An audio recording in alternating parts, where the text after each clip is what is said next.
Welcome back, Thrivers, to an episode full of pondering and exciting plans.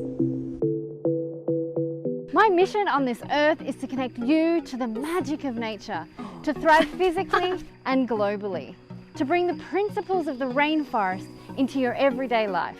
Join me on this journey as I interview changemakers around the world and experiment with permaculture, syntropic agroforestry, and so much more. Hi, my name's Helly Weatherburn, and welcome to Thriving with Nature. Click subscribe to join the adventures each week.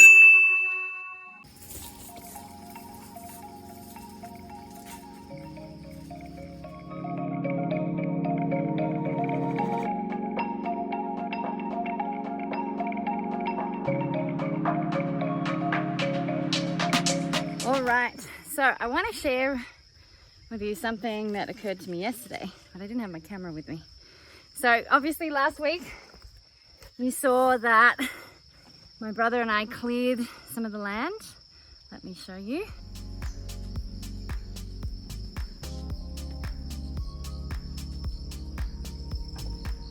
And so yesterday I came and I was going to start sort of cutting down the trees, like breaking them up in so I can use the leaves in the compost, use the sticks for firewood, as well as the smaller ones for composting, and then the bigger ones for firewood. And what I remembered is that one of the principles of permaculture is to store and catch energy. So, oh, look at that nice sun ray. Isn't that beautiful? And so it's a really important principle. Is the whole point is to become sort of self-sufficient and make this system really self-sufficient. You want to make sure you've got plenty of energy, not just solar, water, but also food. And so I remembered that, and there was lots of coffee beans that have the red berries. And so here we go. Can you see that? So I went and made sure I picked, and I've probably got a couple of kilos here. I'll show you. Picked this. Look at this. Oh, these coffee beans. About, I don't know, a couple of kilos. And so, even though I don't drink coffee, you've got to remember that if I just put this out in the sun, which I need to do and dry it, I've never done it before, so it'll be my first process, and I might even record it if I can. So you've got to dry it, then you've got to dehusk it, so take the outer layer off, because if you have a look, you'll have here, can you see the coffee bean? It's not very focused, but if you dehusk it, so you can see that coming out. Now I'll show you that there's two of them. That one's not a good example. Oh, this one had three, it had a little baby. So see, it's very slippery. I'm just gonna dehusk it. Wow, this one's actually, let me find another one. So they normally have sort of, oh, they're super slippery. So two beans. And when you think of coffee beans, this is the shape you think of. So you can imagine if that was dark brown and it's got that, it's that flat half circle image. Let me see. It's so slippery. Yeah, so there's like your coffee bean. So you dehusk it and then you roast it, and then you've got your coffee beans. And that's where you can sell those. And so going back to storing energy, I don't drink coffee, but I might start if I'm growing it. But I can always exchange that energy for other energy. Someone else might be growing something I can't here. There's also, you could sell it, you know, energy. With that money you can build more energy. So, because part of me was just, hang on. I just saw a coffee bean that's dried and looks much, just sitting here on the ground. So this is probably, can you see? This one's dried. You can see that sort of ridge in the middle. That's what you remember sort of a coffee bean is. So it's about storing, catching energy. So there's a few methods here. So I cut down these trees. I'm going to use it for compost. Compost helps grow vegetables. So you don't want to just burn all your leaves and trees, because you can use it for so many things. So the coffee beans, the leaves for compost to help build your gardens, even the smaller twigs. But then the other bits of wood and the bigger logs, you could either build something or you could actually use it for firewood as well. And then of course fire is a creative energy and you can use that for other things. So it's always constantly thinking about storing and catching energy is one of the principles. So today I am just going to check. I think I got most of the coffee beans, but I am actually going to cut down a couple more trees. Try and just clear the area, and then all the things, the area is cleared, and I just have to, you know, I've got some more wire to build another compost. I want to do a better job this time. I need to sort of reopen that one up. It doesn't have enough nitrogen. There's not enough goat manure in it. And plus it's been raining so much, so it's so wet and it's not a hot compost. It's definitely a cold compost. Anyway, enough talking, let's do. Forgot to mention, I do have another video about Robusta coffee on the channel. So make sure you go and watch that if you're really interested.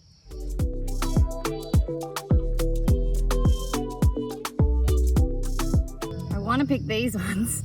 I left them yesterday, but there's a whole lot of ants that are nested inside. But hopefully.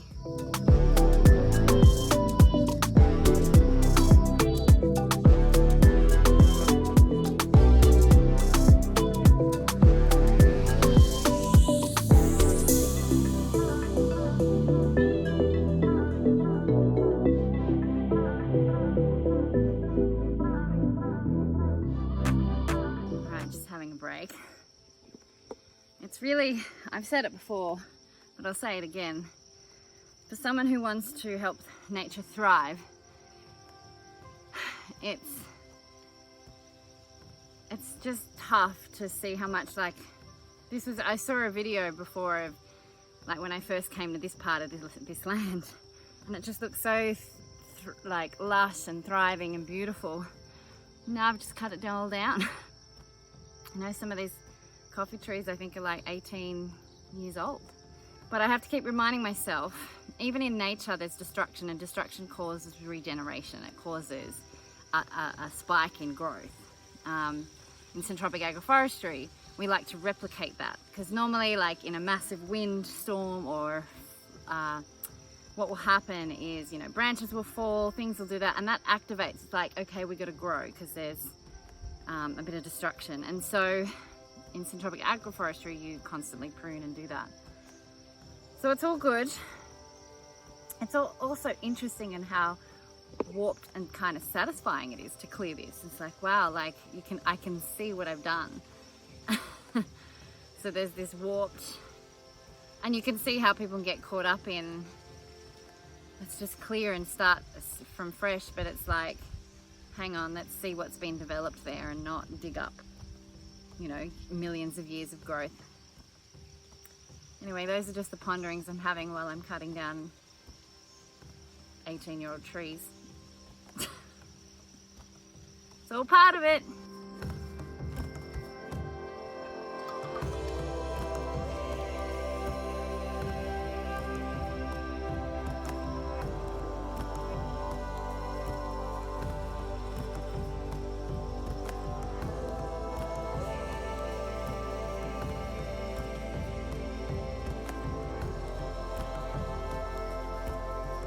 Alright, back to work. I can just sit and ponder for ages. There's so many things going on in my mind. I don't know how many times I've tripped. I think it's part of the job. Alright, let's keep going.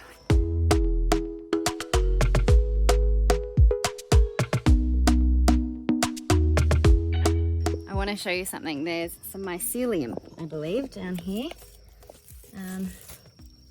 So see how it's all white? It's probably hard to see. If you follow, this is all decomposing leaves, and the mycelium's on top of it. It's a type of fungi. Oh my gosh, and there's a spider. Hello, spider.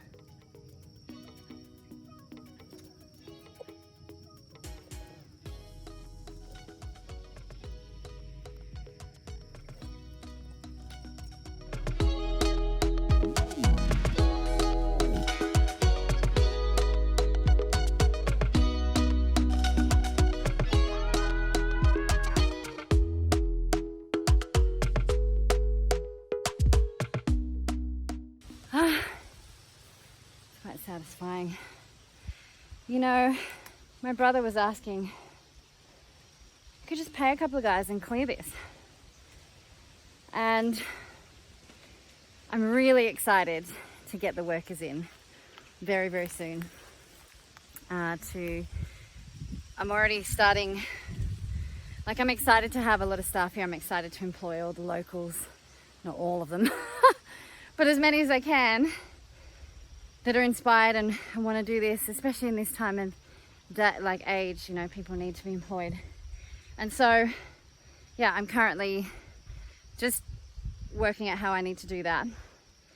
But the reason why I did a lot of this part on my own is for me to make decisions moving forward.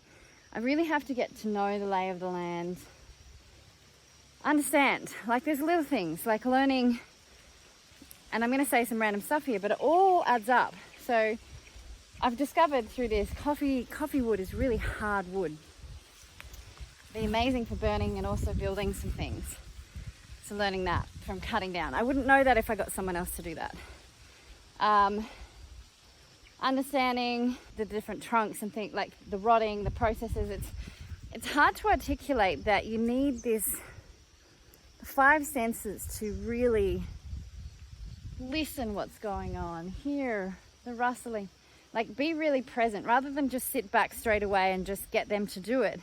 I really want to understand what we're doing, what we're working with. So when I'm making decisions of where I want the farmers, where I want the guys to prune and all that kind of stuff, it's going to come from starting to learn this information. This is all part of the process. And I think it's important to get your hands dirty, to get the calluses, I don't know if you can see the calluses and blisters on your hands, to help make decisions.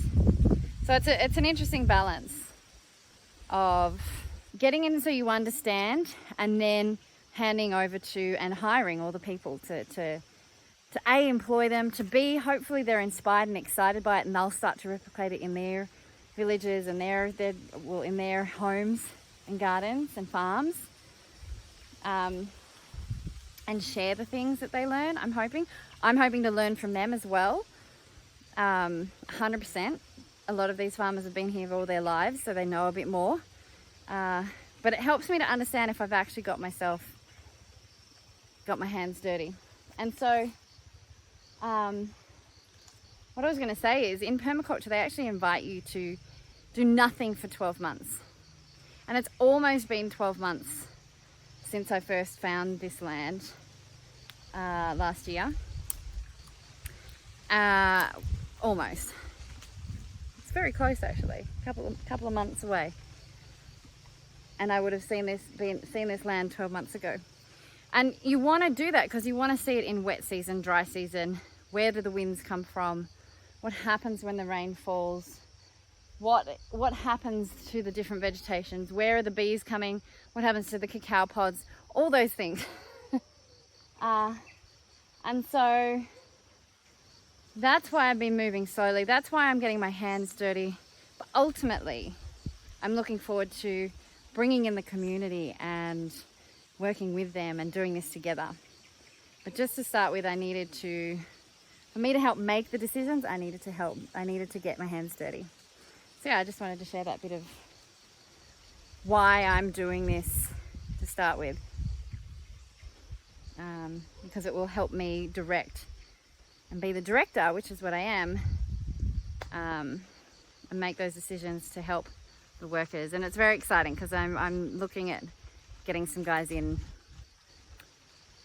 this week, next week, and start to do that regularly. Yay!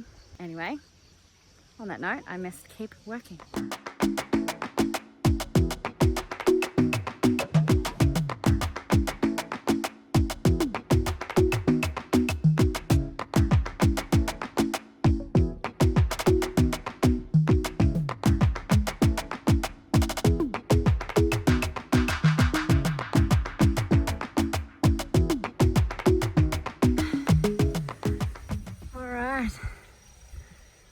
A lot got done today. I'm knackered. A couple of hours, a couple more blisters, bit of sweat. It's so beautiful. So excited to start the farmhouse for the farm. To start it all happening. Oh, if you have a look in between those trees, you can barely just see in there. That's barley down there. It's hard with this camera. But the view is magnificent. I've just put all the coffee beans in the sun to dry. Let's see what happens.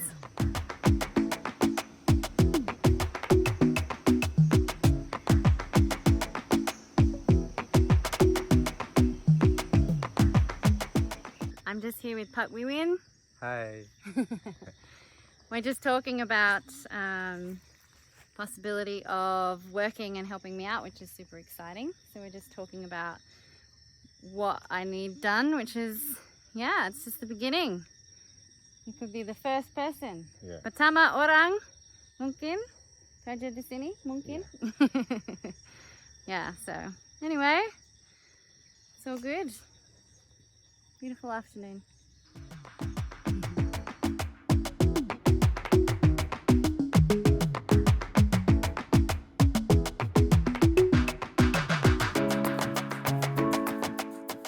Alright, I've just come pretty much the area where the house is going to be is cleared. Check it out. There's the tent. We've got some piles of leaves and things we're going to compost and collect for wood. And this is the bit we did today. This durian will go because that's the owner will take it to some other land and plant it. This is a durian tree. Very pretty actually. They are got this beautiful brown golden color underneath the leaves. Anyway, this will be a durian. Hopefully it will survive. Yeah, I feel like I'm standing on the back deck, on the sun deck is what I feel like I'm doing. Potentially. Got to work it all out, got to draw it up. There you are, no name, come on. Oh, you're a good boy, oh, you're a good boy. Hey? Worn all the way here. No name. No name. No name. It's okay, no name. No name, it's okay. Taman.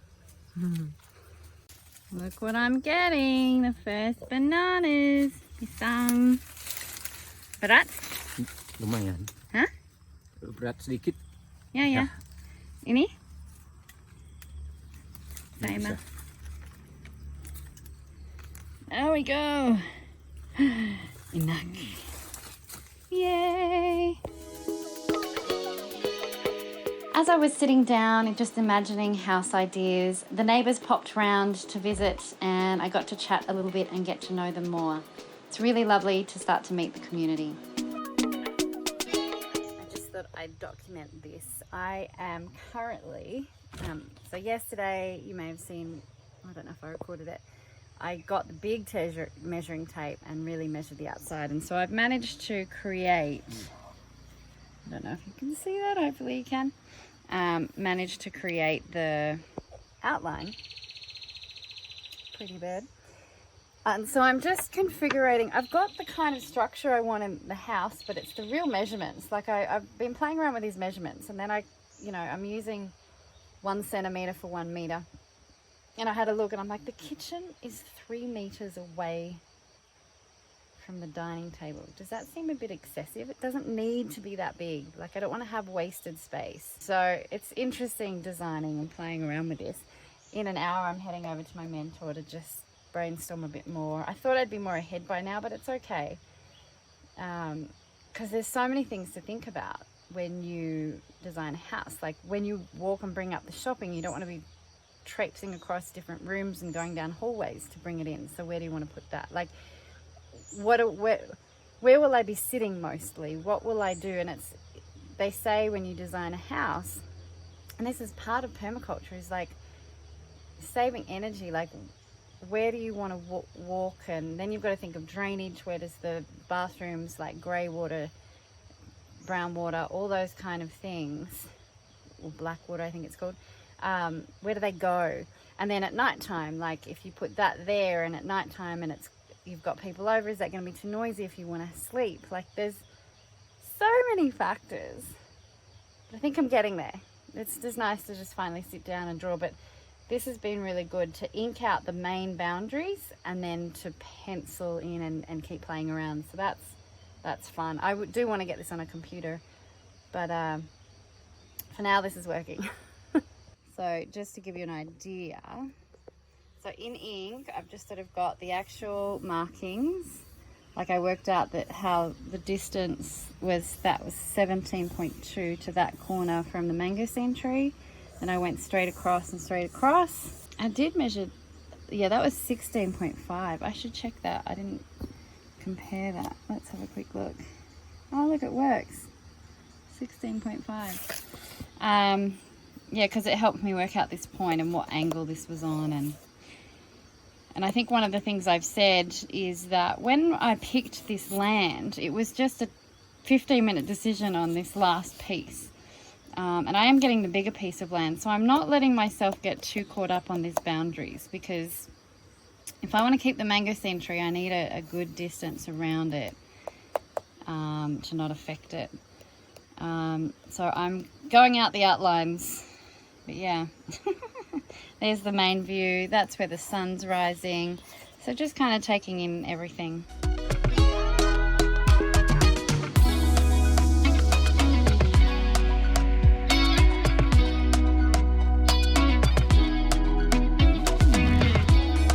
I think we're getting somewhere. Now I have to decide.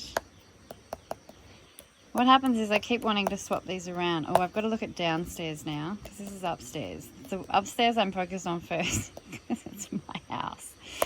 And then downstairs will be the dorm room with the bathroom, gym and kitchen and office, and sort of area of education.